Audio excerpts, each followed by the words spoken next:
Hipertensi adalah suatu keadaan di mana seseorang mengalami peningkatan tekanan darah di atas normal atau kronis dalam waktu yang lama.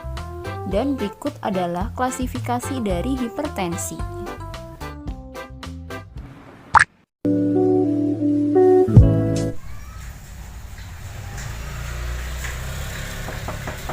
Assalamualaikum. Waalaikumsalam.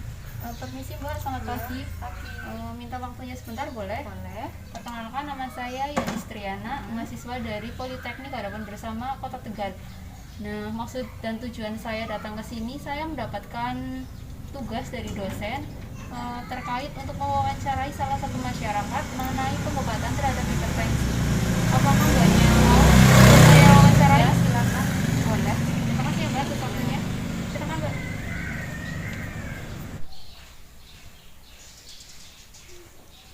Silakan, Mbak.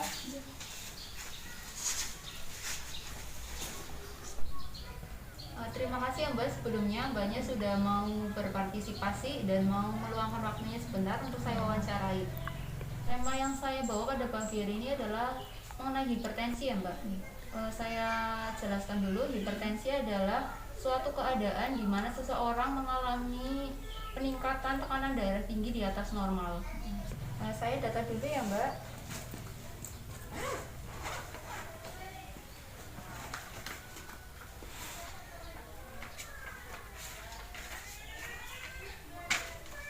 Untuk namanya siapa ya Mbak? Siti Nurhaini.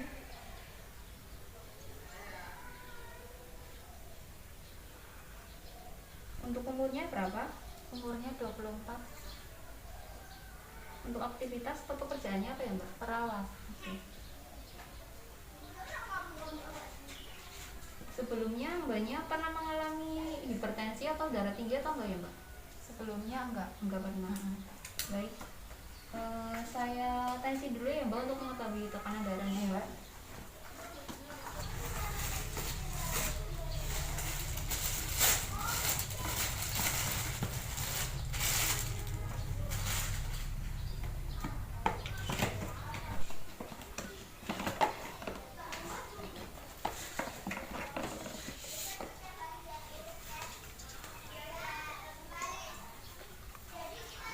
Maaf Mbak, tangannya.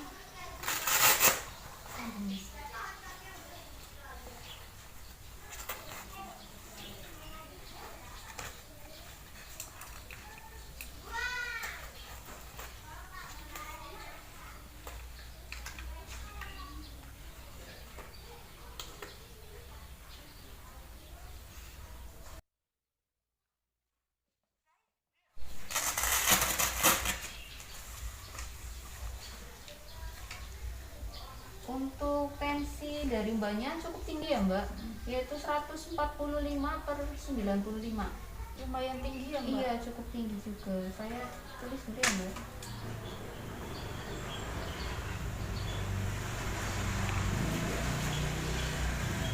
Saya jelaskan dulu penyebab dari hipertensi ya Mbak ya. Penyebab dari hipertensi mengacu dari beberapa faktor. Yang pertama adalah keturunan, jenis kelamin, umur juga mempengaruhi.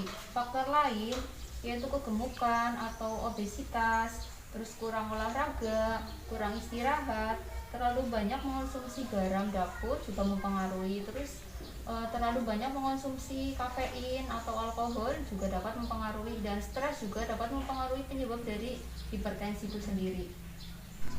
Saya jelaskan dulu ya Mbak gejala hipertensi. Sebelumnya apakah Mbaknya pernah mengalami gejala hipertensi seperti pusing, sakit kepala atau migrain? Saya sering pusing, sakit kepala, migrain gitu, Mbak. Berarti iya benar ya, itu memang salah satu dari gejala hipertensi.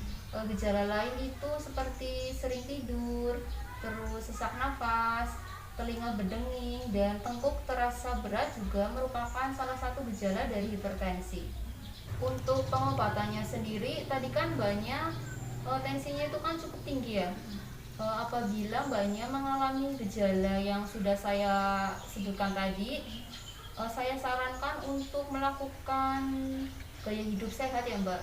seperti melakukan olahraga ringan seperti lari atau jogging, bersepeda juga bisa, dan mengurangi daging merah atau lemak jenuh dan mengurangi garam dapur. Ini juga merupakan pencegahan dari hipertensi. Dan apabila gaya hidup sehat sudah dilakukan dan masih saja tekanan darah tingginya itu tinggi dan belum membaik, saya menyarankan untuk mengkonsumsi obat anti hipertensi ya Mbak, seperti amlodipin. Nah, di sini saya juga membawa contoh pamflet atau brosur obatnya dan terkait obat amlodipinnya. Banyak barangkali mau membaca. Nah, amlodipin ini terdapat 2 dosis, yaitu yang 5 mg dan 10 mg. Untuk kondisi dari mbaknya yang tadi tensinya 145/95, dapat mengkonsumsi amlodipin yang 5 mg, diminum sehari 1 kali pagi sesudah makan, dan dosis dapat dinaikkan menjadi 10 mg apabila tergantung dari kondisi tensinya Mbak. Semakin tinggi tensinya dapat dinaikkan menjadi 10 mg, sama diminum sehari 1 kali dan pagi sebelum makan, sesudah makan. Yang terakhir, saya akan menjelaskan mengenai pencegahan dari hipertensi ya Mbak.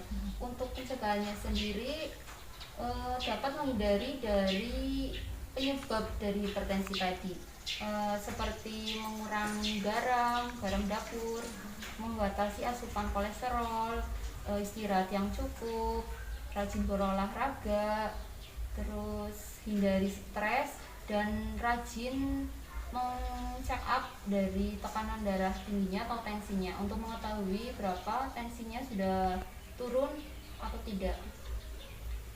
Pencegahan ini juga dapat mengontrol atau menstabilkan tekanan darah dari mbaknya ya.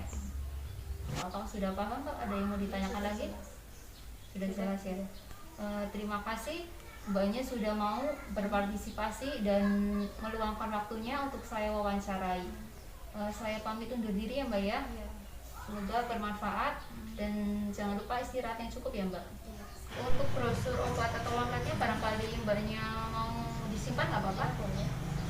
Saya pamit undur diri ya Mbak ya. Terima kasih atas waktunya. Sama-sama Mbak. Selamat pagi Mbak. Pagi.